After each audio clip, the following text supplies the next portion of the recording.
Assalamualaikum warahmatullahi wabarakatuh. Bismillahirrahmanirrahim. Saya Syamimi. Tajuk kumpulan kami adalah mencuri hukum dalam Islam. Mencuri adalah hukum dalam Islam, iaitu definisinya adalah definisi yang pertama adalah mencuri. Mencuri mengambil harta orang lain dengan cara bersembunyi dan diletakkan di tempat yang lain. Definisi ini adalah secara jelas kita mengetahui bahawa sesuatu barang tersebut bukan hak milik kita. Lepas tu hukumnya adalah berdosa besar. Berdosa besar dan mewajibkan potong tangan ke atas si pencuri itu. Oleh kerana sebelum menjatuhkan hukuman wudu ini, kita mesti ada saksi yang jelas yang membuktikan dia benar-benar bersalah. Baru boleh dijatuhkan hukuman wudu ini. Okey, oleh kerana masyarakat kita hari ini berhadapan dengan suasana yang cukup parah. Jenayah yang berlaku secara berluasa pada hari ini tanpa dapat disekat dan dihapuskan oleh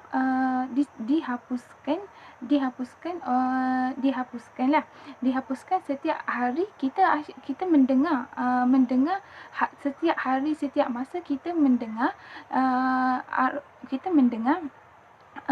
menceritakan kes peras ugu, kes mencuri, kes merompak, kes pecah rumah. Lepas tu dengan berita-berita ini, dengan kes-kes yang ini yang berlaku pada hari ini, iaitu walaupun pihak berkuasa mengenakan hukuman yang lebih berat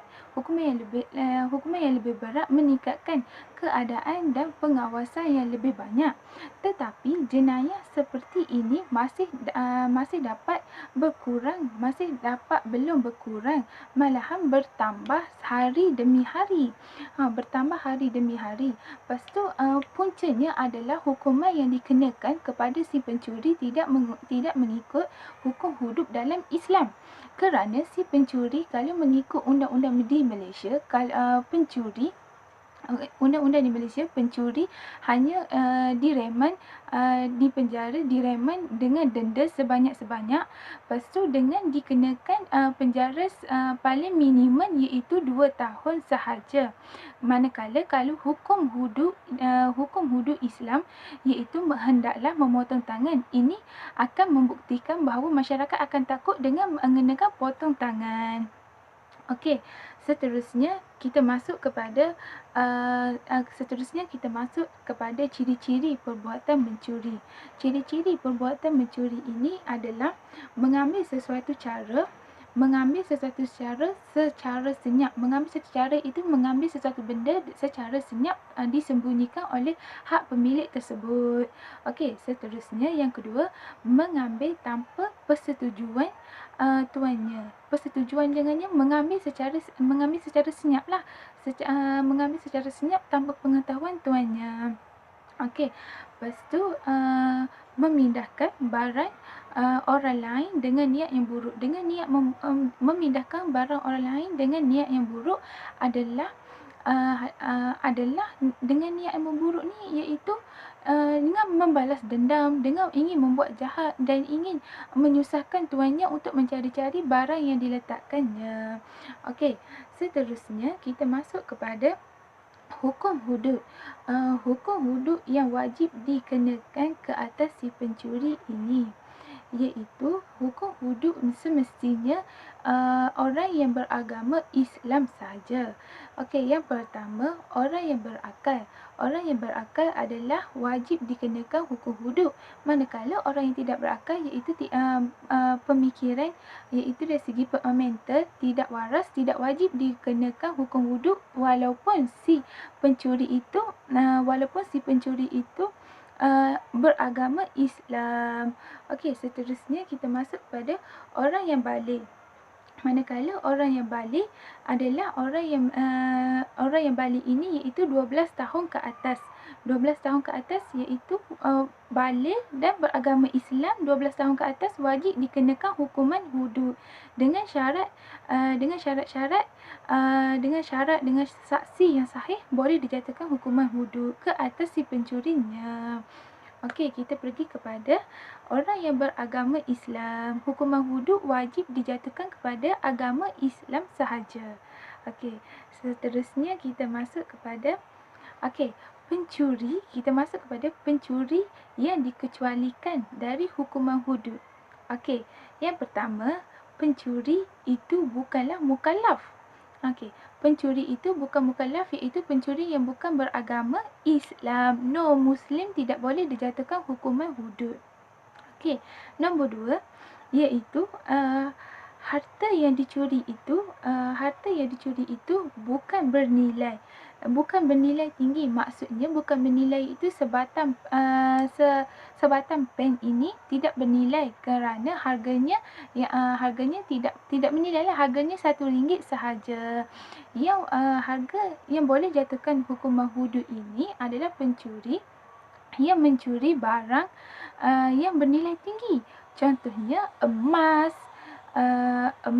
duit dan lain-lain yang bernilai tinggi, yang berharga ratusan ribu ringgit dan wajib dikenakan hukuman hudud ini. Okey, kita pergi kepada hukuman kerana kesalahan mencuri di dalam Islam. Okey, seterusnya, mencuri kali pertama hendaklah dipotong tangan kanannya. Tangan kanannya adalah sebelum memotong kena ada saksi lah, kena yang jelas. Okey, memotong bukan separuh sini sampai sini, tidak. Memotong tangannya hanyalah sahaja pergelangan tangan sahaja, baru wajib boleh dipotong. Okey, yang kedua, mencuri kali kedua hendaklah memotong kaki kirinya.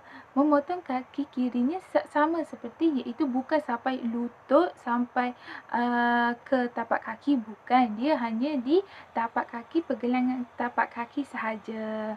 Di tumit kaki sampai di tapak kaki harus dipotong. Okey, yang ketiga, mencuri kali ketiga pula. Seterusnya hendaklah dikenakan hukuman takzir. Dan dipenjarakan sehingga mati. Apa itu hukuman takzir? Okey, saya jelaskan sedikit ya. Hukuman takzir ini ialah kesalahan yang hukuman merupakan hukuman yang merupakan dera, iaitu jenayah-jenayah yang tidak boleh menjatuhkan hukuman hudud. Okey, hukuman takzir ini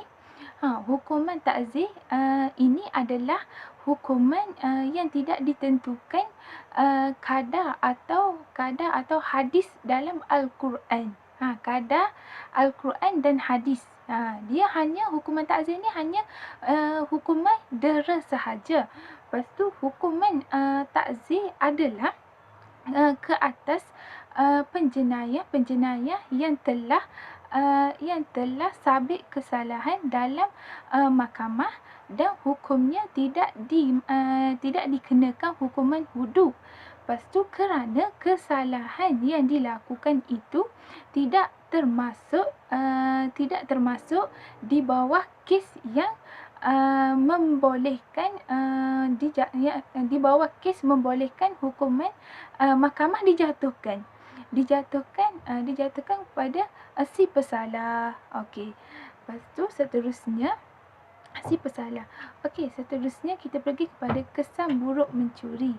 Kesan buruk mencuri iaitu mencuri dipandang hina oleh masyarakat, oleh keluarga, oleh kaum sahabat dan sebagainya lah. Lepas tu yang kedua, hilang kepercayaan orang terhadap dirinya. Apabila kita mencuri, orang walaupun kita meminta maaf kali yang kedua, kali yang ketiga, orang tidak akan memaafkan dan orang tidak akan percaya pada diri kita sendiri, kerana niat buruk kita akan sentiasa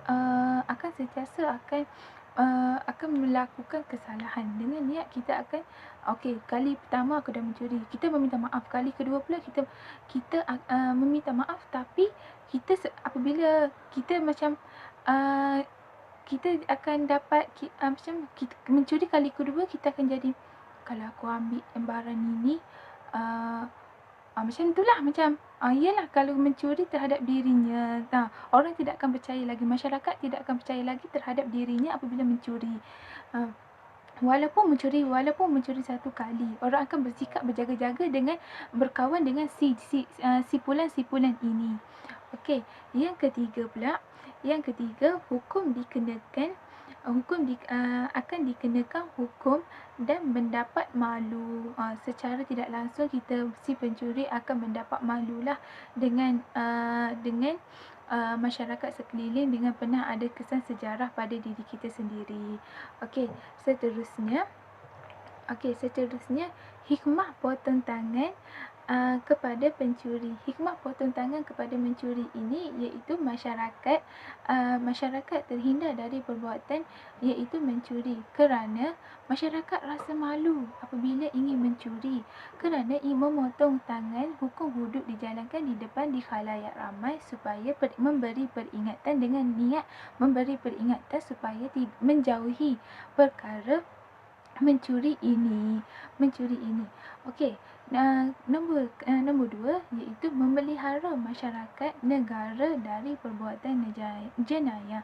Apabila kita menjalankan hukum hudud ini, kita akan memelihara negara dan masyarakat supaya terhindar daripada mencuri ini. Okey, nombor tiga iaitu sebagai balasan adil terhadap sesiapa yang melakukan kesalahan. Okey, adillah bagi sesiapa yang melakukan kesalahan menjatuhkan hukuman hudud ini. Okey, nombor 4 iaitu mewujudkan keamanan dan kesejahteraan dalam masyarakat. Okey, di sini apabila kita menjatuhkan hukuman hudud, secara tidak langsung keamanan negara, masyarakat semua akan terjaga, kerana masyarakat takut dengan adanya hukuman hudud ini dalam Islam. Hukuman hudud ini bukan memberi keseksaan, malah memberi peringatan kepada semua masyarakat yang beragama Islam. Okey, secara tidak langsung apabila masyarakat kita apabila negara kita menjalankan hukuman hudud ini, secara tidak langsung masyarakat kita akan bersikap berjaga-jaga dalam berjaga-jagalah dalam setiap hari, di setiap tahun, kerana takutnya hukuman hudud ini. Hukuman hudud ini apabila dijalankan di dunia, maka di akhirat dia akan terlepas dengan hukum di dunia. Dia akan dan dia akan menerima hukuman daripada Allah seterusnya. Hukuman ini akan meringankan kepada si pencuri ini. Maka kita sebagai orang Islam haruslah dijauhkan daripada perbuatan mencuri ini. Mencuri dan jenayah-jenayah yang akan boleh memalukan masyarakat kita hari ini. Saya harap semua faham dengan jelas apa yang saya terangkan kepada kamu-kamu semua. Itu saja daripada saya, sedikit sebanyak, agar kita dapat memberi peringatan kepada semua orang. Okeylah, Assalamualaikum warahmatullahi wabarakatuh. Pada hari ini, yang berlaku pada hari ini iaitu walaupun walaupun pihak berkuasa mengenakan hukuman yang lebih berat, hukuman yang lebih berat meningkatkan keadaan dan pengawasan yang lebih banyak. Tetapi jenayah seperti ini masih dapat berkurang, belum berkurang, malahan bertambah hari demi hari. Bertambah hari demi hari. Lepas tu puncanya adalah hukuman yang dikenakan kepada si pencuri tidak mengikut hukum hudud dalam Islam. Kerana si pencuri kalau mengikut undang-undang di Malaysia, undang-undang di Malaysia, pencuri hanya dipenjara, direman dengan denda sebanyak-sebanyak. Lepas tu dengan dikenakan penjara paling minimum iaitu 2 tahun sahaja. Manakala kalau hukum hudud Islam iaitu hendaklah memotong tangan. Ini akan membuktikan bahawa masyarakat akan takut dengan mengenakan potong tangan. Okey, seterusnya kita masuk kepada ciri-ciri perbuatan mencuri. Ciri-ciri perbuatan mencuri ini adalah mengambil sesuatu cara secara senyap. Mengambil sesuatu cara itu mengambil sesuatu benda secara senyap, disembunyikan oleh hak pemilik tersebut. Okey, seterusnya yang kedua, mengambil tanpa persetujuan tuannya. Persetujuan dengannya mengambil mengambil secara senyap lah. Mengambil secara senyap tanpa pengetahuan tuannya. Okey, lepas tu memindahkan barang orang lain dengan niat yang buruk. Memindahkan barang orang lain dengan niat yang buruk adalah dengan niat yang buruk ni iaitu dengan membalas dendam, dengan ingin membuat jahat dan ingin menyusahkan tuannya untuk mencari-cari barang yang diletakkannya. Okey, seterusnya kita masuk kepada hukum hudud. Hukum hudud yang wajib dikenakan ke atas si pencuri ini, iaitu hukum hudud semestinya orang yang beragama Islam sahaja. Okey, yang pertama, orang yang berakal. Orang yang berakal adalah wajib dikenakan hukum hudud. Manakala orang yang tidak berakal iaitu pemikiran, iaitu dari segi mental tidak waras, tidak wajib dikenakan hukum hudud walaupun si pencuri itu beragama Islam. Okey, seterusnya kita masuk pada orang yang baligh. Manakala orang yang baligh adalah orang yang baligh ini iaitu 12 tahun ke atas. 12 tahun ke atas iaitu baligh dan beragama Islam 12 tahun ke atas wajib dikenakan hukuman hudud dengan syarat dengan saksi yang sahih boleh dijatuhkan hukuman hudud ke atas si pencurinya. Okey, kita pergi ke pencuri itu bukan mukallaf, iaitu pencuri yang bukan beragama Islam. No Muslim tidak boleh dijatuhkan hukuman hudud. Okey, nombor 2 iaitu harta yang dicuri itu bukan bernilai tinggi. Maksudnya bukan bernilai itu sebatang pen ini tidak bernilai kerana harganya tidak bernilai lah, harganya RM1 sahaja. Yang harga yang boleh jatuhkan hukuman hudud ini adalah pencuri yang mencuri barang yang bernilai tinggi. Contohnya emas, duit dan lain-lain yang bernilai tinggi, yang berharga ratusan ribu ringgit dan wajib dikenakan hukuman hudud ini. Okey, kita pergi kepada hukuman kerana kesalahan mencuri di dalam Islam. Okey, seterusnya mencuri kali pertama hendaklah dipotong tangan kanannya. Memotong tangan kanannya. Tangan kanannya adalah sebelum memotong kena ada saksi lah, kena yang jelas. Okey, memotong bukan separuh sini sampai sini, tidak. Memotong tangannya hanyalah sahaja pergelangan tangan sahaja, baru wajib boleh dipotong. Okey, yang kedua mencuri kali kedua, hendaklah memotong kaki kirinya. Memotong kaki kirinya sama seperti, iaitu bukan sampai lutut, sampai ke tapak kaki, bukan. Dia hanya di tapak kaki, pergelangan tapak kaki sahaja. Di tumit kaki, sampai sampai di tapak kaki harus dipotong. Okey, yang ketiga, mencuri kali ketiga pula. Mencuri kali ketiga, seterusnya hendaklah dikenakan hukuman takzir. Hukuman takzir dan dipenjarakan sehingga mati. Apa itu hukuman takzir? Okey, saya jelaskan sedikit ya, hukuman takzir. Hukuman takzir ini ialah kesalahan-kesalahan yang hukuman merupakan hukuman yang merupakan dera, iaitu jenayah-jenayah yang tidak boleh menjatuhkan hukuman hudud. Okey, hukuman takzir ini, hukuman takzir ini adalah hukuman yang tidak ditentukan kadar atau hadis dalam Al-Quran. Kadar Al-Quran dan hadis. Dia hanya, hukuman takzir ni hanya hukuman dera sahaja. Lepas tu hukuman takzir adalah ke atas penjenayah yang telah sabit kesalahan dalam mahkamah dan hukumnya tidak dikenakan hukuman hudud. Lepas tu kerana kesalahan yang dilakukan yang membolehkan di bawah kes membolehkan hukuman mahkamah dijatuhkan kepada si pesalah. Okey.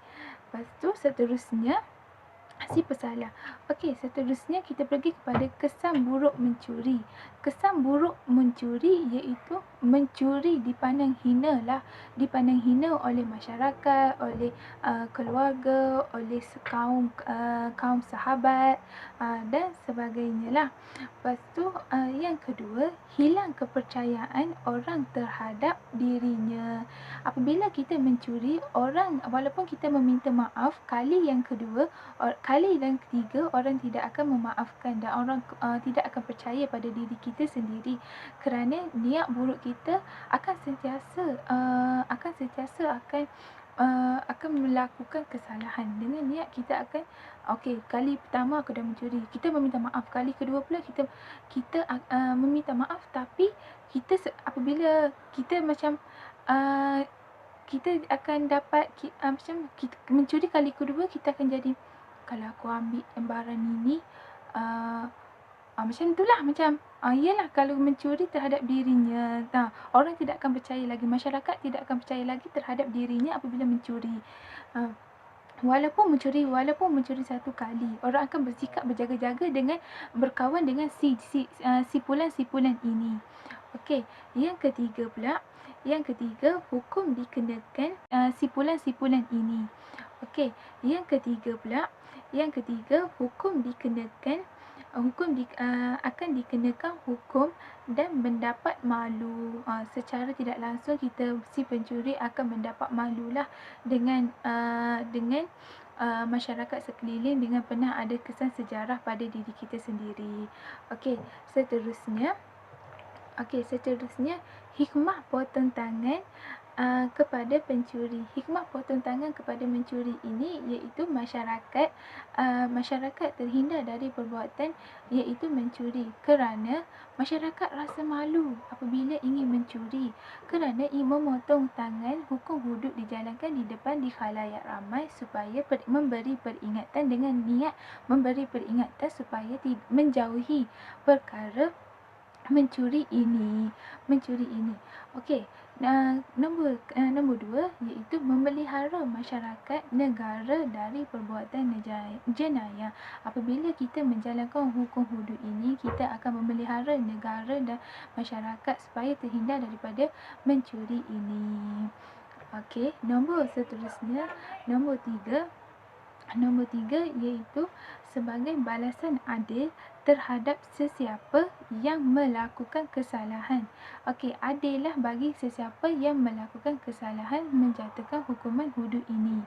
Okey, nombor 4 iaitu mewujudkan keamanan dan kesejahteraan dalam masyarakat. Okey, di sini apabila sebagai balasan adil terhadap sesiapa yang melakukan kesalahan.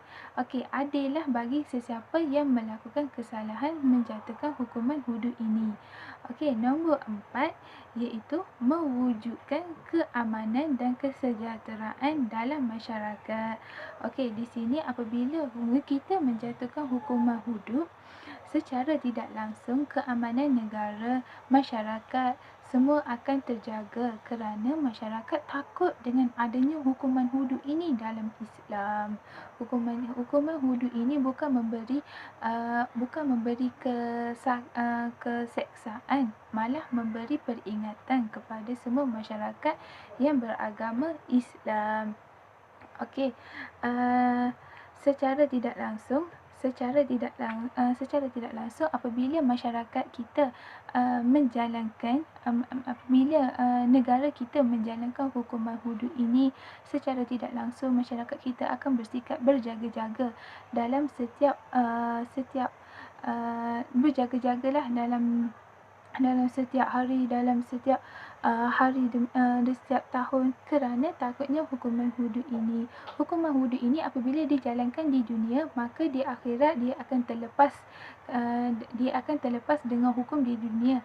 Dia akan di dunia dan dia akan menerima hukuman daripada Allah seterusnya. Hukuman ini akan meringankan kepada si pencuri ini. Maka kita sebagai Bismillahirrahmanirrahim. Assalamualaikum warahmatullahi wabarakatuh. Okey, baik, hari ini saya akan ringkaskan bab mencuri daripada apa yang pengajaran kita hari ini. Mencuri ini adalah satu amalan yang tidak baik, amalan yang salah di sisi undang-undang Islam, salah daripada segi undang-undang Malaysia. Mencuri ini adalah satu perkara yang mana kita mengambil hak orang lain tanpa izin. Kita mengambil atau mengalihkan hak dia tanpa izin tuan dia. Jadi dekat situ amalan tu adalah salah. Amalan mencuri ni adalah salah. Dan amalan mencuri ni ada hukuman yang telah ditetapkan. Contohnya, kalau mencuri ni, kalau mengikut undang-undang Islam, orang yang mencuri ini jika disabitkan kesalahan, dapat disahkan bahawa dia mencuri, dia boleh dijatuhkan hukuman potong tangan. Potong tangan ni, dia potong tangan daripada mana? Dia potong tangan hanyalah di pergelangan tangan dia sahaja. Okey, jika dia didapati dia mencuri lagi, dia akan potong kat sebelah kaki dia pula, kaki kanan. Kalau tak silap Ustazah, dia kalau potong tangan kiri, kakinya kanan. Kalau tangan kanan, kakinya kiri. Kalau bukan maksud Ustazah dia potong dua-dua, tak. Maksud Ustazah, bila dia didapati mencuri lebih daripada 3 kali, dia dapati mencuri, kali ketiga kita jatuhkan hukuman potong tangan. Kita potong tangan dia, potong tangan kanan. Kalau kita dapati lagi dia mencuri, kita potong kaki kiri dia belah kiri. Lepas tu amalan mencuri ni bukanlah sesuatu perkara yang kita patut pandang enteng. Maksud Ustazah, pandang enteng ni kita tak boleh ambil mudah. Bahawa sifat mencuri ni perkara yang macam alah tak ada apalah, mencuri je, macam tu tak boleh. Amalan mencuri ni dia boleh menyebabkan organisasi masyarakat itu berada dalam keadaan tidak tenteram, yang mana kalau kita tahulah dalam organisasi masyarakat kita tu, ada yang mencuri. Jadi kita akan rasa selamat tak untuk simpan barang, untuk tinggalkan rumah. Kita mesti akan sentiasa macam, aduh, rasa tak selamat lah nak keluar rumah ni, nak pergi mana-mana ni. Kita akan macam risau. Kita akan fikir kat rumah kita tu ada benda lagi yang nanti kita risau. Macam tu.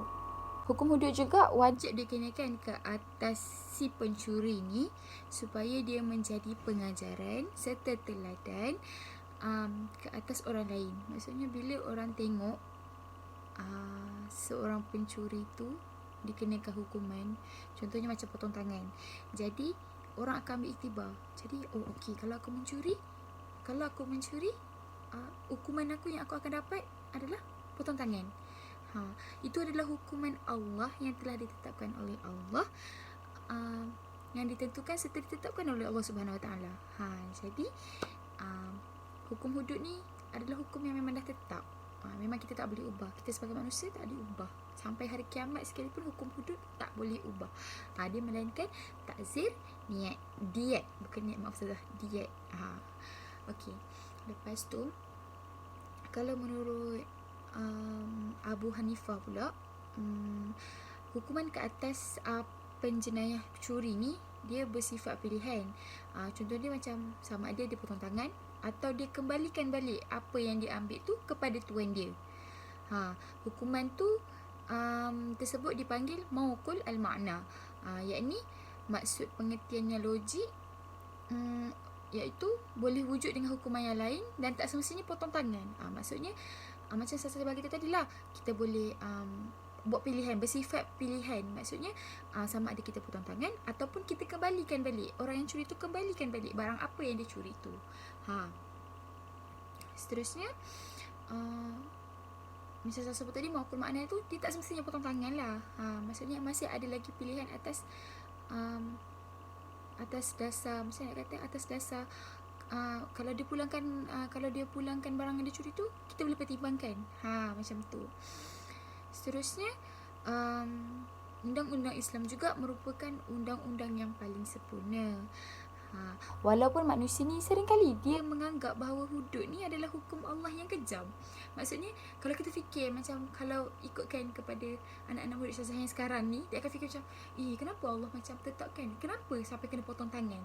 Macam tu, betul tak? Kita jadi macam berfikir, mencuri je, kenapa sampai potong tangan? Macam tu lah. Jadi apa kehidupan dia lepas ni? Apa yang dia akan buat dengan potong tangan, dengan kecacatan yang dia ada tu? Macam tu.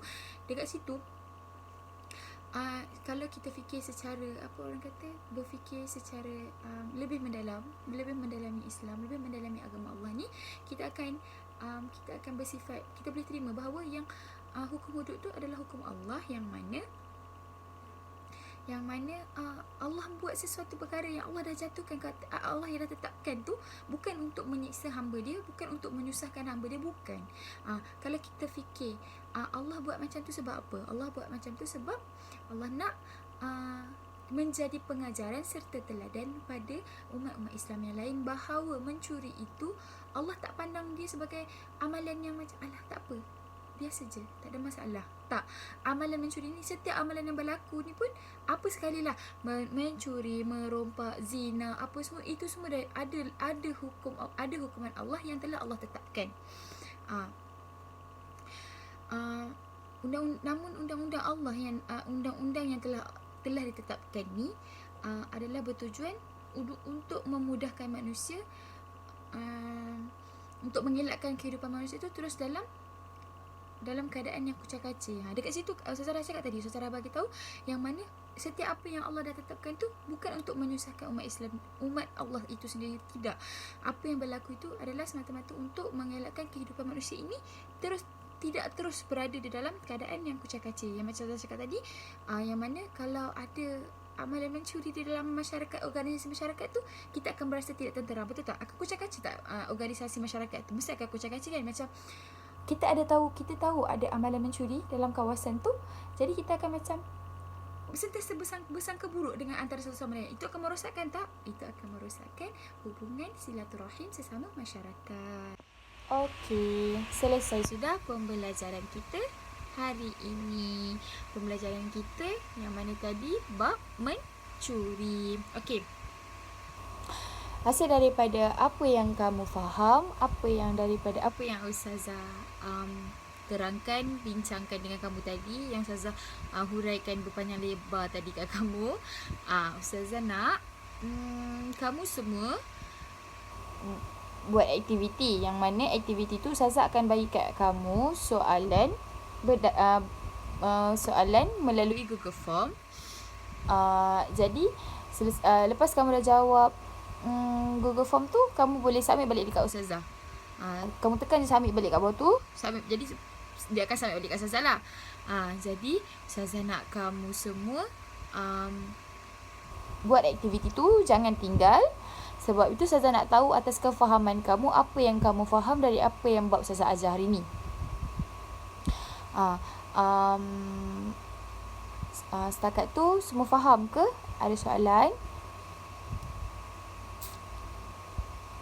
Kalau tak ada soalan, Ustazah nak teruskan kepada soalan kamu. Untuk Ustazah hantar link kat kamu. Jadi kamu jawab soalan aktiviti yang Ustazah bagi tu, dan kamu submit balik dekat Ustazah. Okey, kita habiskan kelas kita pada hari ni ya. Kita habiskan kelas kita dengan tasbih kafarah dan suratul Nas. Assalamualaikum.